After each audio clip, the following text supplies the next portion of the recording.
넷째 날 함께 은혜 받으실 말씀을 제가 읽어드립니다. 고린도후서 12장 7절로 9절입니다. 신약성경 고린도후서 12장 7절로 9절 말씀입니다. 제가 읽습니다. 여러 계시를 받은 것이 지극히 크므로 너무 자만하지 않게 하시려고 내 육체의 가시 곧 사탄의 사자를 주셨으니 이는 나를 쳐서 너무 자만하지 않게 하려 하심이라. 이것이 내게서 떠나가게 하기 위하여 내가 3번 죽게 간구하였더니 나에게 이르시기를 내 은혜가 내게 족하도다. 이는 내 능력이 약한 데서 온전하여짐이라 하신지라. 그러므로 도리어 크게 기뻐함으로 나 여러 약한 것들에 대하여 자랑하리니 이는 그리스도의 능력이 내게 머물게 하게 함이라. 아멘. 네 번째 날 고통의 파도에 올라타라, 이 제목으로 함께 은혜를 나누겠습니다. 첫날, 둘째 날, 셋째 날 그날의 말씀도 다 오늘 본문과 연결되고 집중되는 귀한 말씀들입니다. 오늘의 말씀을 잘 소화하고 나가면 평생 승리, 넉넉히 이기는 삶으로 하나님 우리를 반드시 나아가게 하실 줄 믿습니다. 우리가 예수 그리스도 안에서 얻은 구원, 하나님이 우리 인간에게 주신 최고의 선물입니다. 구원이란 무엇일까요? 죄로 인해 생명의 주인이신 하나님과 멀어진 인간이 숙명적으로 맞게 된 죽음, 그 절대 절망에서 인간을 건져내시기 위해 하나님께서 친히 사람의 아들인 예수 그리스도로 태어나시고, 즉 자기 아들로 보내셔서 우리의 죄를 다 담당하시고 십자가에 죽으시고 부활하심으로 죽음이 끝인 인생이 죽음이 끝이 아니라 영생으로 가는 관문이요, 그러나 영원히 살게 된 것, 이것이 구원입니다. 아주 심플합니다. 이 구원에 대해 성경은 이렇게 분명하게 말합니다. 사도행전 4장 12절입니다. 다른 이로서는 구원을 받을 수 없나니 천하 사람 중에 구원을 받을 만한 다른 이름을 우리에게 주신 일이 없음이라. 더 이상 보탤 것 뺏고 완벽합니다. 그렇다면 우리를 구원할 이름은 무엇입니까? 하나님이 보내신 아들 나사렛 예수 그리스도, 풀 네임이죠. 이거 줄이면 예수입니다. 그리고 예수 믿으면 구원받고 예수 믿으면 천국으로 직행합니다. 그래서 예수 구원, 예수 천국. 그렇습니다. 예수 믿는 것의 최종 지향점은 우리 모두가 짧은 육신의 여정을 다 마치고 잠시 죽음을 지나서 가게 될 영원한 집 천국입니다. 우리는 이 땅에 우리 사는 모든 집들이 테넌트 신세들이에요. 그냥 잠시 머물다가는 우고하는 집일 뿐입니다. 바로 예수를 통한 구원 외에는 다른 길이 없기에 구원의 길은 흑백처럼 아주 선명합니다. 이걸 색깔로 말하면 예수님의 피의 보혈 빨간색 하나입니다. 여기에는 그 어떤 타협도 협상도 없기에 기독교 신앙이 배타적일 수밖에 없고, 이거는 당연하지요. 비교가 안 되니까요. 예수를 믿으면 죄와 사망, 죽음에서 완전히 풀려납니다. Once and for all 했다. 단번에 끝나는 거예요. 이 예수님이 친히 이렇게 말씀하셨어요. 요한복음 11장 25절 26절입니다. 나는 부활이요 생명이니 나를 믿는 자는 죽어도 살겠고 무릇 살아서 나를 믿는 자는 영원히 죽지 아니하리라. 참 신비로운 말씀이죠. 죽어도 안 죽는다는 거예요. 살아서 주님 보면 그대로 이 땅에서도 생명, 천국에서도 생명.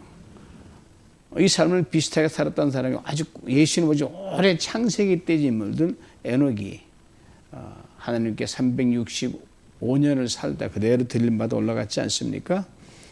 자, 이런 영원히 사는 것을 보여주기 위해서 어제 나눴던 말씀, 죽어 무덤에 갇혀있던 나사로를 풀어 나오게 하셨습니다. 칭칭 갖고 있던 죽음의 끈들을 다 풀어놓아 다니게 하라. 나사로가 베단의 동네에서 살아있는 생명으로 살다 계속 전처럼 살게 됐죠. 자, 근데 이 나사로가 어떻게 되었을까요? 남은 인생을 믿음으로 살다가 아마 가장 익사이팅하게 살지 않나 싶어요. 살아서 완전히 죽은 시체로 다시 살아난 부활을 몸소 체험했으니까 그러니까 많은 증거와 그리스도의 복음을 증거하는 사람으로 살았을 것 같아요. 그러다가 누구나 가는 길 죽음이를 갔습니다. 그리고 지금 영원한 천국에서 안식하고 있습니다. 아마 제가 설교하는 모습 볼 거고 우리 기다리고 계신 여러분 다 볼 겁니다. 근데 여러분 여기 우리 고민이 있다는 거예요. 나사로를 풀어놓아 다니게 하신 하나님의 부활의 완벽한 능력을 우리가 육신을 입고 살아가는 나그네 인생에서 완전히 누리지 못한다는 이 불완전성에 우리의 고민이 있는 거예요. 그래서 이런저런 고통의 파도가 우리를 쉴 수 없이 찾아옵니다. 작은 파도도, 작은 고통의 파도도 오기도 하고요. 엄청난 쓰나미 같은 대형 고통의 파도도 밀려옵니다. 이따금씩 오기도 하지만 연이어 올 때가 있어요. 정신 못 차리게. 아직 우리가 천국 갈 때까지 육신 입고 사는 시간을 나그네 인생이라 그러거든요. 여기 이 땅과 저기 천국 사이에 이 시간을 살아가기 때문에 이 중간 과정이라 그럽니다. middle life예요. 인테림이죠. 바로 이 중간 과정에서 모든 일이 벌어지는 거예요. 이게 에덴의 동적이죠. 에덴을 나와서 하는 이 중간 과정에서 모든 일이 다 벌어지는 거예요. 희로애락이 벌어지고 싸움도 벌어지고 슬픔도 기뻐 행복도 모든 게 다 벌어지는 거예요.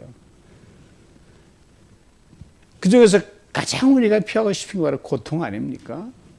그리고 고통 중 가장 리얼하고 현실적이고 실존적인 고통이 바로 육체의 고통입니다. 즉 질병이나 장애로 인한 고통이지요. 물론 갖가지 감당하기 어려운 문제와 상황 때문에 고통을 겪는 수도 있습니다. 자, 근데 요는 이 고통을 여하이 해결하느냐? 이게 우리의 실존적인 퀘션 마크고 우리 궁금증이죠. 어떻게 이 고통을 해결하느냐? 딱 두 가지 방법밖에 없습니다. 하나는 어제 나눈 말씀대로 나사렛 예수 그리스도의 이름으로 고통에서 풀려나와 자유케 되는 겁니다. 그거예요. 풀어주시면 돼요. 다음은 그 고통과 함께 가는 겁니다. 물론 third 세봉수에 그거는 뭐 죽으면 돼. 그거는 뭐 이미 천국 가버리니까 딱 두 가지밖에 없어요. 고통에서 예수 이름으로 풀려나와서 자유케 되느냐, 아니면 그 고통과 함께 더불어 가느냐, 이겁니다. 바로 이 둘 사이에서 우리 모두는 전자를 원하죠. 예수님도 십자가를 앞에 두고 할 수만 있거든 이 잔을 내게서 옮겨달라고. 예수님도 사람 오시니까 고통을 피하고 싶으셨어요. 우리는 뭐 당연하지 않겠습니까? 즉 질병에서 풀려나기를 원합니다. 장애에서 벗어나기를 원합니다. 문제에서 풀려나기를 원하고요. 육체의 질병과 장애, 문제로 인해 고통당하는 걸 달가워할 사람 아무도 없습니다. 그런데 우리 모두가 다 전자의 은혜를 누리지 못한다는데 우리의 고민이 있습니다. 기적같이 질병이 낫고 문제와 상황이 쫙 해결되기도 하지만 후자처럼 이 질병과 문제의 상황과 함께 더불어 가야 할 때가 있기 때문입니다. 어떤 분은 그게 훨씬 많을 때가 있어요. 바로 여기서 우리가 꼭 기억해야 할 것은 이것입니다. 하나님은 이 두 가지 상황에서 변함없이 한치 오차 없이 여전히 우리와 여러분과 저와 함께 하신다는 사실입니다. 이거는 불변입니다. 그렇습니다. 하나님은요, 우리 고통에서 풀어놓아 자유케 하심으로 우리가 그 고통을 넉넉히 이기는 삶을 살게 하십니다. 동시에 여전히 고통과 더불어 함께 가지만 이 고통의 파도에 올라타서 그 파도에 함께 타고 좌정하시는 하나님의 기이하게 만남으로 넉넉히 이기는 삶을 살게도 하십니다. 바로 여기에서 우리에게 믿음이 요구됩니다. 어떤 경우에도 하나님께서 여전히 우리를 위해 선을 이루신다는 것을 믿는 믿음이 그것입니다. 결국은 이 믿음이 있느냐 없느냐가 바로 우리 자신이 넉넉히 이기는 삶을 사느냐 아니냐의 관건입니다. 좀 더 정확히 말씀드리면 이렇게 되는 거예요. 이 믿음의 견고히 선 믿음은 다 있어요. 이 견고히 선 믿음이냐 흔들리는 믿음이냐가 바로 우리가 넉넉히 이기느냐 아니냐를 결정된단 말입니다. 그건 믿음이에요. 그래서 믿음이 이기네 믿음이 이기네 주 예수를 믿음이 온 세상이 이기네 믿되 확실히 믿는 거죠.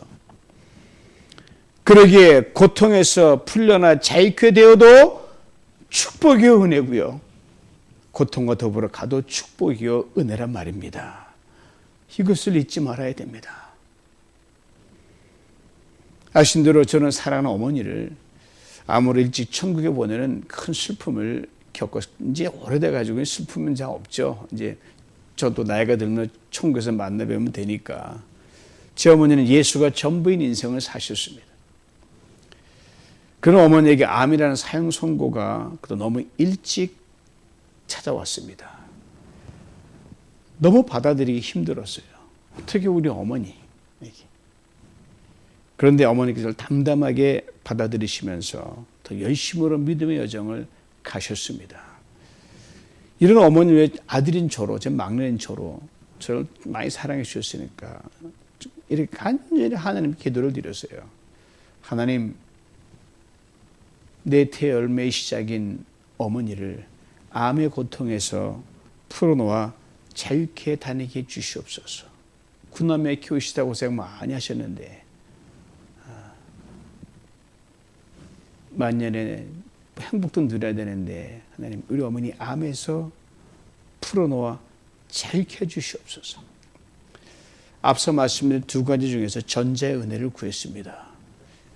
1년이 넘는 시간 동안 여러분 하루 한 끼 금식하기도 하고 두 끼, 한 끼는 먹어야지 버틸 수 있어요. 그때 공부하는 학생이었으니까요. 한 끼 또는 두 끼를 금식하면서 정말 간절히 기도했습니다. 암의 고통에서 풀어놓아 다니게 해 주실 것을 굳게 믿었습니다.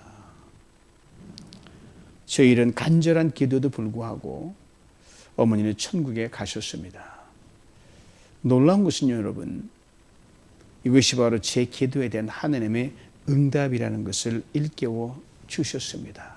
딱 숨이 멎는데 하나도 슬프지 않더라고요. 암과 투병하시는 동안 어머니를 위해서 기도할 때 정말 많이 울었습니다.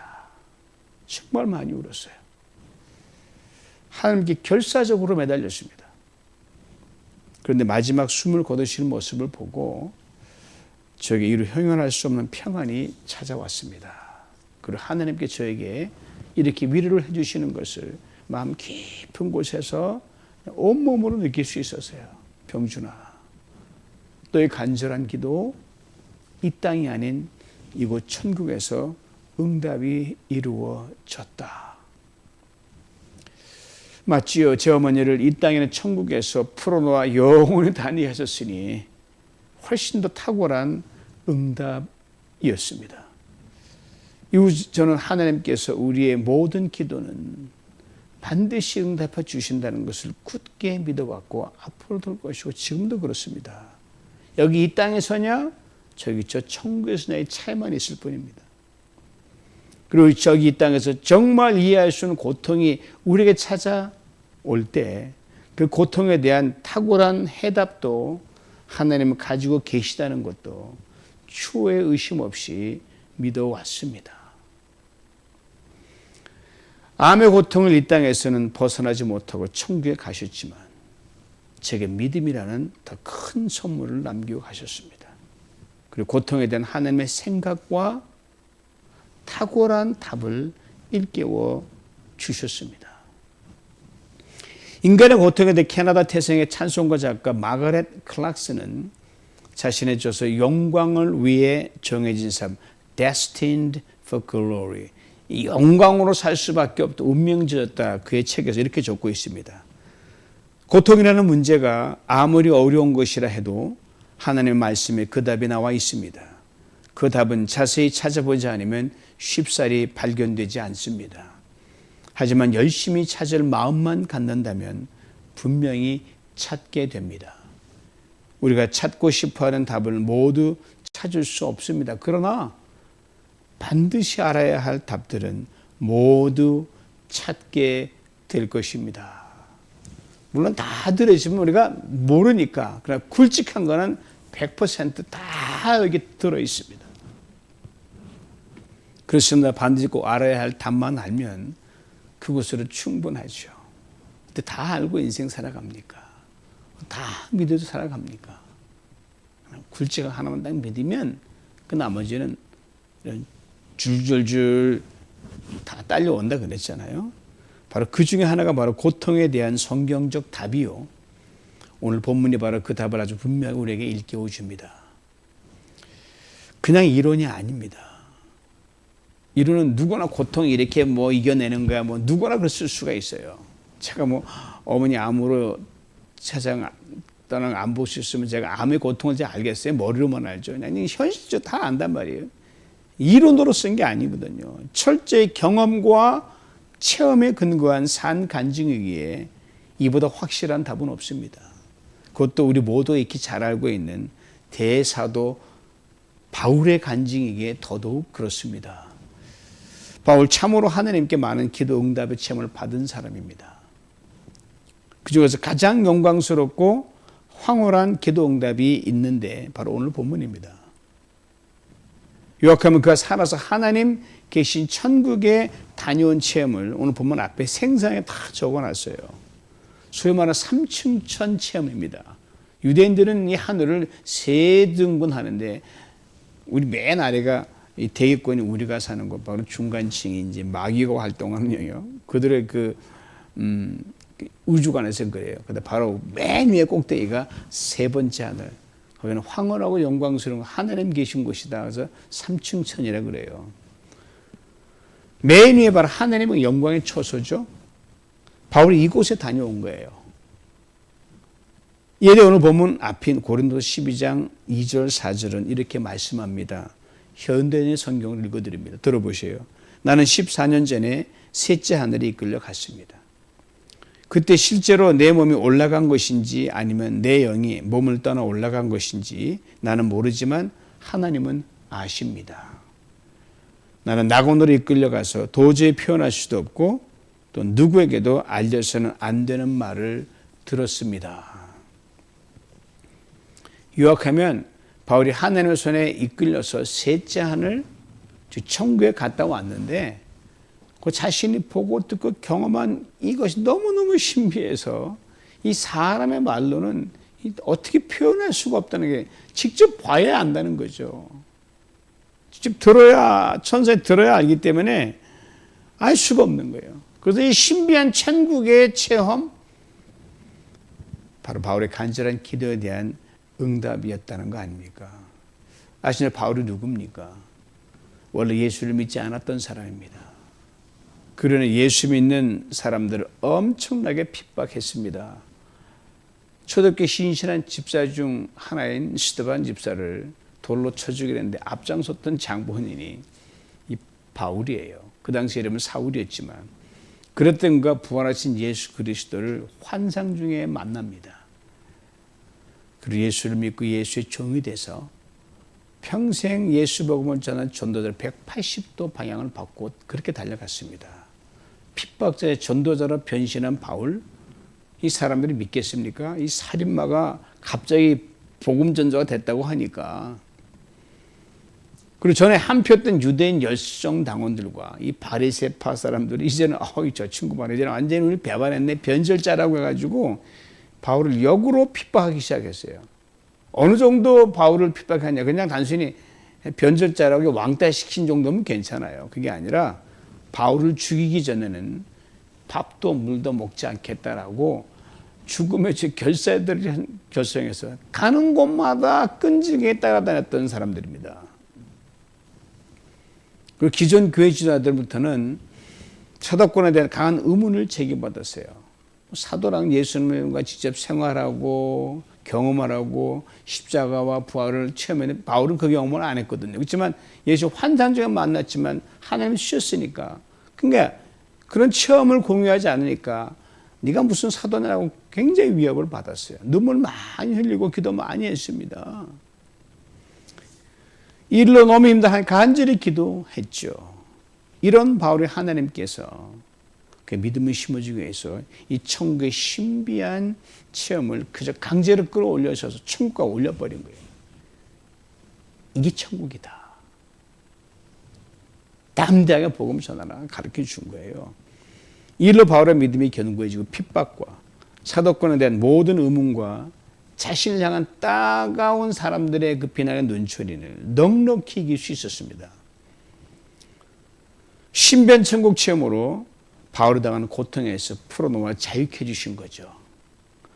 그런데 이런 바울에게 이보다 더 큰 고통이 있었습니다. 이에 대해 오늘 보면 이렇게 말씀합니다. 육체의 가시, a thorn in the flesh. 그리고 육체의 가시에 대해 바울이 이렇게 구체적으로 설명합니다. 육체의 가시 곧 사탄의 사자. 아예 사탄의 사자라고 바울은 이름을 붙였습니다. 그러니까 바울의 육체의 가시는요, 바울을 틈만 나면 괴롭히고 흔들기 위해서 조금만 바울이 교만해지고 뭐 하려고 그러면은 그냥 흔들어댔어요. 아이고 하나님 잘못했으면 그렇게 하려고 기회로 삼는 그런 고통스러운 가시가 바로 바울의 가시였어요. 바울의 가시에 대해 앞서 말씀드린 대로 하나님께 전자의 기도를 드려서, 즉 나사렛 예수 그리스도 이름으로 육체의 가시의 고통에서 풀려나와 자유롭게 전도자로 살지어다, 그렇게 살게 해 주시옵소서라고 기도했거든요. 바울이 기도를 어떻게 들었는지에 대해 오늘 보면 8절에 이렇게 설명합니다. 현대인의 성경을 읽어드립니다. 나는 이 고통이 내게서 떠나게 해달라고 3번이나 주님께 기도했습니다. 3번 기도했습니다. 여러분 뭐 문제 해결하려고 3번 기도 누구나 하잖아요. 근데 그런 보통 3번이 아니에요. 바울이 자기 몸에 있는 병인 육체의 가시를 제거해달라고 3번씩이나 간구했을 때 이는 단순한 기도 수준이 아니었습니다. 작정하고 드리는 생사를 건 기도였습니다. 원문의 의미를 몇 가지로 풀어보면 바울의 간구가 얼마나 간절했는지를 알 수 있습니다. 가까이서라는 의미를 담고 있습니다. 하나님 멀리 계신다고, 너무 괴로우니까 많이 멀리 계시는 것 같아서 내 고통을 못 보시는 거 아니라고 그냥 답답한 심정으로 성전 맨 앞에 가서 가까이 간절히 기도했다는 거예요. 그래서 주일날 예배 드릴 때 맨 앞에서 예배 드리고 뜻이 말입니다. 그 다음에 조르고 떼쓴다는 의미가 그 안에 담겨 있어요. 지금 바울에게는 이 가시가 분명 전혀 도움이 안 됩니다. 그래서 하나님, 내 전도 열심히 하려고 내가 이제 살인자에 이렇게 복음 증거를 하는데 이것 때문에 전혀 도움이 안 됩니다. 도와주십시오. 이거 떠나가게 해주십시오. 간절히 기도했다는 겁니다. 3번째는 시간을 들이고 생각을 집중해서 고통의 강도만큼 기도의 강도도 그만큼 강하게 기도했습니다. 아마 무릎과 여러분 너무 고통이 심하면 팍 이게 온몸을 조금 이렇게 웅크려가지고 떼굴떼굴 막 구르잖아요. 아마 그렇게 무릎과 무릎 사이 머리를 콱 쳐박고 온몸에 하나의 작은, 바울이 키가 작았으니까 뭐 똘똘똘똘 굴러가도록 그렇게 아마 떼굴떼굴 구르면서 이렇게 간절히 3번씩 그것도 기도했습니다. 뭐 시간이 얼마나 많이 흘렀겠어요. 그런데 이 목숨 걸고 올려드린 이 3번의 간절한 기도를 들으시고 하나님께서는 바울의 가시를 없애주지 않으셨습니다. 바울의 기도가 응답된 겁니까? 아닙니까? 분명 아프고 찌르는 질병의 고통의 가시가 여전히 바울을 괴롭힌다는 점에서는 기도 응답이 되지 않은 것처럼 보입니다. 그러나 하나님은요, 새로운 차원에서 더 큰 응답으로 바울의 기도를 들어주셨습니다. 하나님이 그에게 드리는 하신 말씀 들어보세요. 내 은혜가 내게 족하다. My grace is sufficient for you. 이놈아, 너에게 정말 가장 많은 은혜를 줬다 이 말이야. 충분히 줬다. 그리고 또 다음과 같이 말씀해 주셨습니다. 내 능력이 약한 데서 온전하여 짐이라. 하나님의 나의 전능한 이 하늘의 파워가 네가 약하기 때문에 나타나는 것이다 이 말이에요. 참 맞는 말씀에 좀 얼마나 받으려 힘들었을까요? 귀한 말씀이죠. 이 하나님의 말씀에 바울답게 이렇게 놀랍게 반응했다는 거 아닙니까? 이 말을 듣고 응답을 딱 듣고 더 이상 악유하지 않았어요. 주님 내가 기쁩니다. 바울의 즉각적인 아멘의 반응. 그것도 기쁨을 말하는 그 바울의 리스폰스. 정말 위대하죠. 바울이 위대한 게 거기 있습니다. 하는데 주님도 옮겨주십시오 않는다니까 accept 했거든요. 바울이 3번 목숨을 기도했는데 no. 알겠습니다. 거둬들였어요. 예수님 말씀하실 때 주님 말씀하실 때 그것이 나의 기도에 예스든 노든 주님 기쁩니다. 이렇게 반응하면 정말 탁월한 믿음이죠. 뭐 돈 주고 살 수 없죠. 뭐 무엇이 그를 흔들겠습니까? 주님 내가 기뻐합니다. 주님이 어른하시겠습니까? 나보다 잘 아시는데 기쁨으로 받겠습니다. 우리 이런 화답하는 그런 믿음으로 나아가면 얼마나 좋을까. 올해 그런 믿음이 키워졌으면 좋겠습니다. 그런데 가시가 여전히 있단 말이에요. 기쁩니다 하는데 팍팍 찌르는 거야. 아유 기쁩니다. 아이고 아파. 아이고 쑤시는 거예요. 무엇이 기쁘다는 말입니까? 가시 때문에 힘들고 괴롭고 어려워. 이거 없애달라고 막 기도했거든요. 오로지 가시만 없어지면 다 살 것 같아요. 근데 그러면서 그가 그렇게 기도하는지 못 받던 하나님의 은혜를 깨달았다는 겁니다. 가시만 없어지면 되겠습니다 했는데 그 기도 때문에 더 크게 받은 은혜를 바울이 못 본 거예요. 그걸 봤다는 거예요. 두 번째는 이 가시 때문에 전에 한 번 듣지 못했던 주님의 세밀한 음성을 들을 수 있어서 기뻐했습니다. 한 번도 안 듣거든요. 이놈아 너에게 모든 걸 다 줬다. 컨퍼메이션을 한 번도 못 받네. 그걸 받았으니 뭔지 모르지만 하나님이 인정했으면 다 아니에요. 그걸 받은 거예요. 내가 다 받았구나. 최고의 부자구나. 이 바울이 이걸 깨달은 거예요. 여전히 아프지만 쑤시지만 그렇다면 바울의 이 육체의 가시가 무엇일까요? 여러 가지 견해들이 있어요. 그 중에 간질병도 그 하나에 들어가는데 바울이 목숨 걸고 3번을 간절히 기도한 것을 보면 충분히 간질병일 가능성이 많다는 설득력이 있습니다. 자, 위대한 사도 바울. 사도 바울의 뭐 손수건만 대고 아니면 해도 옷장 만져도 병이 나는 그런 위대한 바울이 말입니다. 이 간질병으로 거품 물고 쓰러진다 이 상상에 가십니까? 매치가 안 되잖아요. 그런데 하나님은 이 육체의 가시가 주는 고통에서 바울을 풀어놓아 다니지 않게 하셨습니다.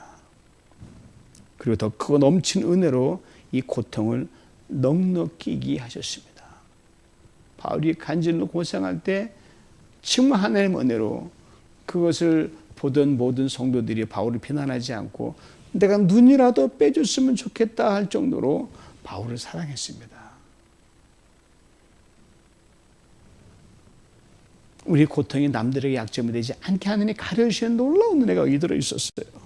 그렇습니다. 하나님은 고통에서 우리를 풀어놓아 다니게 하심으로 넉넉히 이기게 하십니다. 동시에 고통을 그대로 안고 그것을 파도 삼아 그에 올라타서 넉넉히 이기게도 하십니다. 바울에게 바로 후자를 통해 고통을 이기게 하셨습니다. 바울이 전자를 그렇게 원했는데 하나님은 후자로 인도하셨어요. 그렇다면 바울로 하여금 이 극심한 고통의 파도에 올라타게 한 이유가 무엇일까요? 바울은 이렇게 고백합니다. 9절 마지막이에요. 그리스도의 능력이 내게 머물게 하려 함이라. 사랑하는 성도 여러분, 첫날에 묵상했듯이 그리스도인인 우리는 예수 그리스도의 종으로 사는 삶입니다. 오직 우리의 삶을 통해 주님이 더욱 선명하게 드러나는 그런 삶이 종된 삶이죠. 그리고 나그네 인생 예수 그리스도의 종으로 살면서 우리의 크고 작은 고통이 실시간으로 우리를 찾아온단 말입니다. 그리고 그 고통에 대해서 하나님 언제나 우리 두 가지로 반응하십니다. 먼저는 고통에서 풀어놓으십니다. 이게 우리가 가장 원하는 거 아니겠어요? 그때는 마음껏 기뻐하고 감사하면 됩니다. 전도처럼 형통하다는 기뻐하라고 하나님 내 병을 고쳐주셨어요. 내 문제를 해결해 주셨어요. 땡까다가 간증하는 거예요. 얼마나 좋아요. 익사이팅하죠. 좋죠. 저도 성도 여러분들이 문제 해결할 때 너무너무 좋아요. 질병에 놓여 너무너무 좋고요. 또 그렇게 기도하지요. 다음은 고통의 파도에 올라타게 하십니다. 아프죠. 물 뒤집어 쓰죠. 괴롭죠. 힘들죠. 그런데 그때는 깊이 생각하면 됩니다. 뭘요? 그 고통으로 내가 한없이 약해지고 무너지는 것처럼 보이지만 십자가로 진 예수 그리스도 그분이 나와 함께 있음을 알고 그 은혜가 더 강하게 깨닫게 되는 그 하늘의 은혜가 바로 그것입니다. 이건 겪어보지 않으면 몰라요. 이것을 육체의 가시가 주는 고통을 통해 깊이 깨달은 바울은 이렇게 고백했습니다. 내가 약할 때고 강함이라. I'm strong when I'm weak. 그래서 우리의 고통, 우리를 약하게 하는 것이 아니라 예수 그리스도 큰 능력이 나타나는 첩경입니다. 그러기에 이제 감히 이렇게 말씀드리고 싶습니다. 고통에서 풀어놓아 다닐 때 누리는 은혜보다 기쁘죠. 문제가 될 기쁘죠. 병 나았을 때 기쁘죠. 그때 누리는 은혜보다 고통의 파도에 올라가서 아픔이 있고 고통에 찌르는 게 있지만 그때 누리는 은혜가 더 크다는 겁니다. 예레미야 3장 33절에 이런 귀한 말씀이 있습니다. 주께서 인생으로 고생하게 하시며 근심하게 하시면 본심이 아니시도다. 인생의 고통, 인간적인 관점에서는 고생입니다. 근심입니다. 풀렸으면 좋겠어요. 그러나 하나님은 바로 그 고통의 시간에 당신한테 그 놀라운 기이한 은혜를 누리게 하십니다. 그리고 우리가 당하는 고통을 통해 우리로 하여금 누군가를 진정으로 위로할 자로 빚어가십니다. 남을 어떻게 위로할 수 있어요? 눈물 흘리는 자. 눈물 흘려봐야 알지 않겠습니까? 고통 겪어봐야 고통을 이해할 수 있지 않겠습니까? 앞에서 인간의 고통에 대해 언급한 마가렛 클락슨 여사의 책의 제목만 잠시 빌려옵니다. 영광을 위해 정해진 삶, destined for glory. 정말 제목 제 마음에 쏙 듭니다. 왜요? 지금 여러분과 제가 지나고 겪는 이 고통이 그냥 고통을 위한 고통이 아니기 때문입니다. 지금 여러분과 다 지나고 겪고 있는 고통, 영광을 위한 첩경입니다. 이 방송 듣고 계신 여러분들 중에 지금 참으로 견디기 힘들고 그런 고통을 겪고 있는 분들이 분명히 계실 줄 압니다. 우리 성도님들도 계시고 다른 많이 계실 거예요. 그러나 여러분 함께 가야 할 고통이라면 믿음으로 그 고통과 잘 동행하시길 축복합니다. 주님이 도와주실 거예요. 그냥 고통이 아닙니다, 여러분. 지금은 그 일을 다 할 수 없지만 하늘의 크신 계획 다 할 수 없지만 반드시 영광을 누리게 하는 고통이라는 것은 분명합니다. 그 주님이 지금 말씀하십니다.